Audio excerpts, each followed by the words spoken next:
Hello, I'm Mr. Eliason, and welcome to World History. Today, we're going to give our overview of the end of the war in Asia, the defeat of Imperial Japan, and at least some sense of the aftermath of this unbelievably devastating theater of the war. So, here's our objectives for today, and we'll move forward. As you hopefully remember, at least up to this point, the United States has been engaging in an island hopping campaign, jumping from strategic island to strategic island, using each one of these as air bases to get closer to Imperial Japan.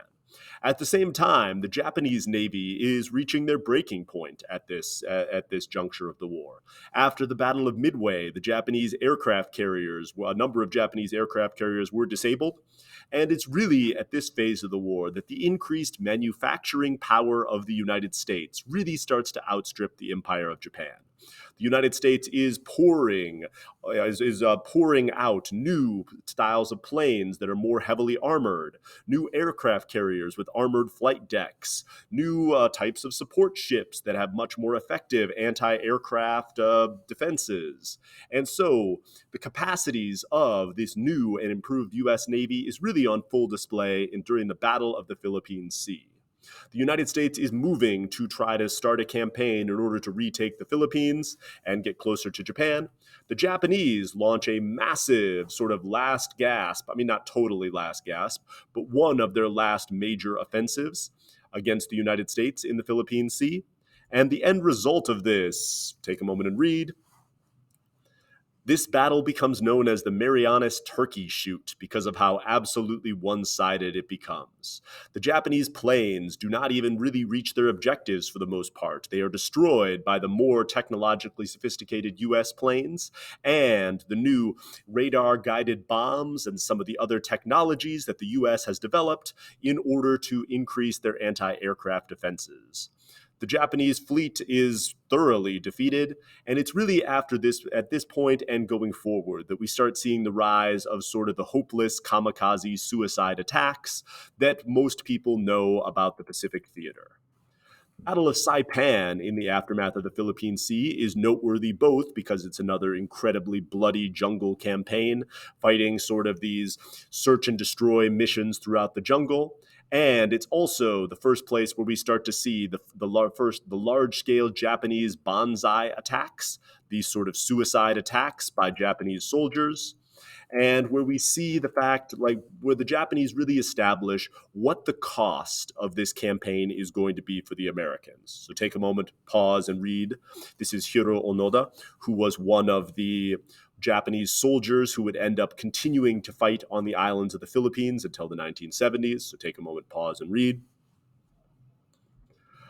Spectacular cost of all of this for Americans, the Japanese willingness to fight to the last man and to potentially sacrifice themselves suicidally in order to take Americans with them, really helped establish the cost of this for the United States. Despite the fact that the Japanese were outnumbered, they were able to inflict severe casualties on Americans, oftentimes fighting until almost 95 to 98% of the Japanese forces had been defeated. We also start to see Japanese suicide attacks with Japanese planes filled with explosives attempting to crash into U.S. assets in order to inflict maximum damage. And all of this really helped establish for the United States exactly how difficult this was going to be. For the United States, we are bringing in new assets, new aircraft carriers, especially the Essex class carrier, this advanced carrier that is much more efficient than our previous forms of aircraft carriers, and we are winning battles. The Battle of Iwo Jima being one of the most unpleasant, hard-fought, and intense battles of the whole war, which brings us within regular bombing range of Japan. And so the United States is certainly winning, but the Japanese goal is to make the cost so high that the U.S. might be willing to negotiate some sort of conditional peace, or might even, give up to some extent to start thinking the cost is too high. For some Americans, the cost did get to be too high at this point, and we start seeing letters coming in from American parents excoriating the U.S. command and U.S. admirals for the cost of these battles, taking what they saw as these sort of pointless islands. But the United States remained committed to the goal of unconditional surrender. The Japanese last land incursion, their last sort of attack, is Operation Ichigo, where they attempt to link together two areas of China in which they controlled. This was spectacularly successful from the Japanese perspective, but on the other hand, it did absolutely nothing to change the overall sort of course of the war. The United States was still coming. The fact that the Japanese were able to pretty solidly devastate the Japanese nationalist or the Chinese nationalist army is going to be really problematic in the upcoming Chinese Civil War, which we're going to get to later this unit.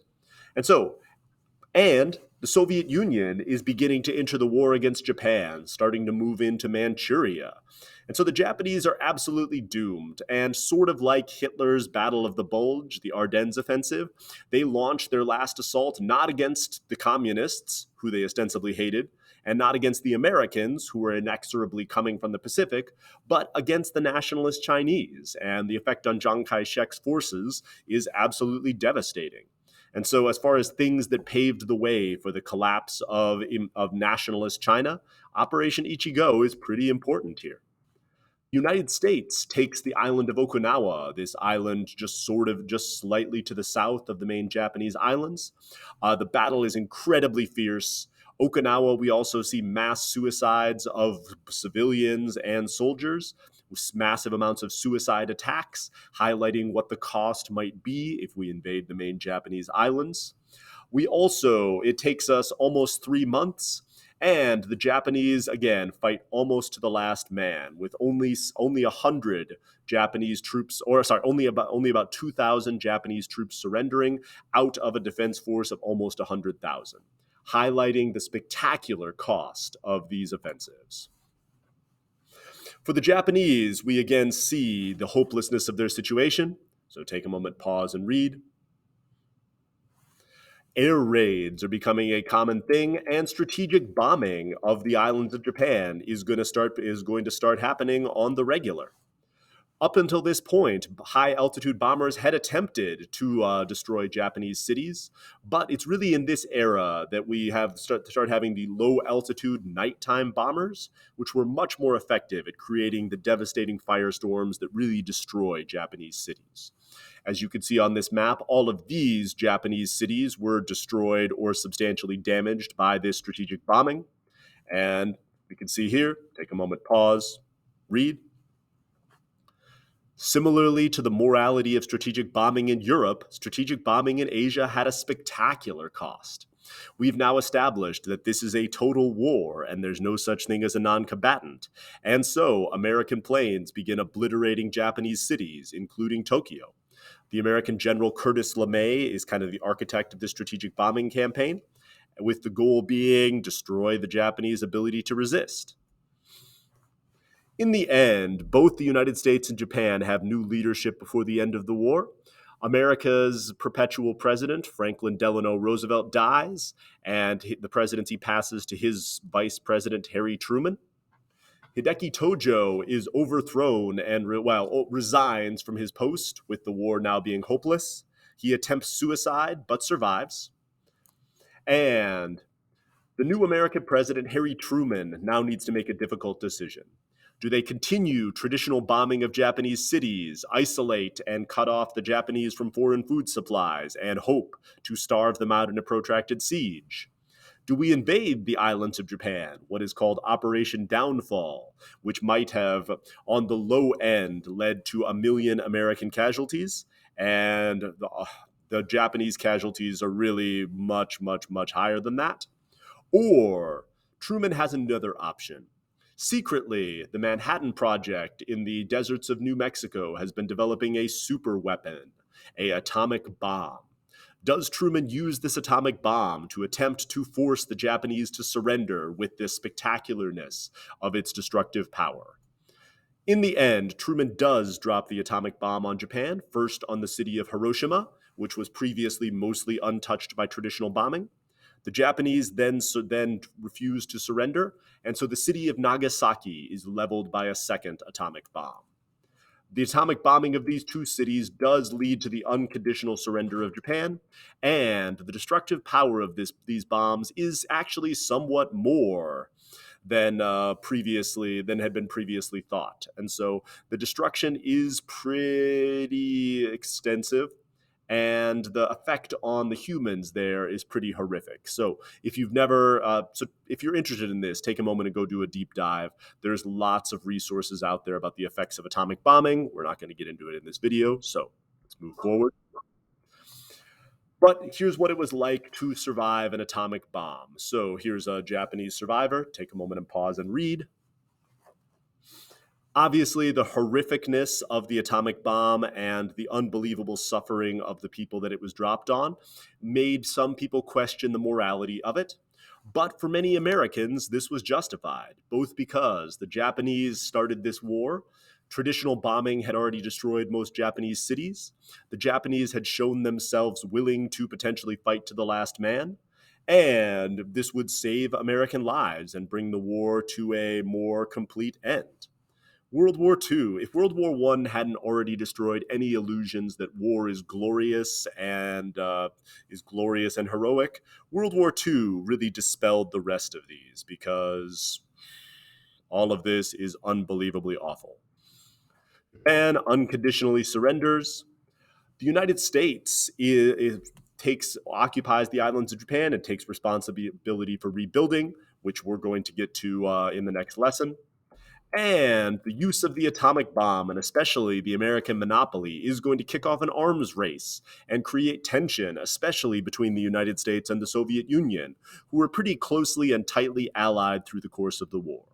So for next time, we're going to start talking about some of the wartime conferences. We're going to talk about some of the challenges in rebuilding both Europe and Asia in the aftermath of all of this. We're going to talk about the creation of new international organizations like the United Nations, who attempt to prevent these wars from happening in the future.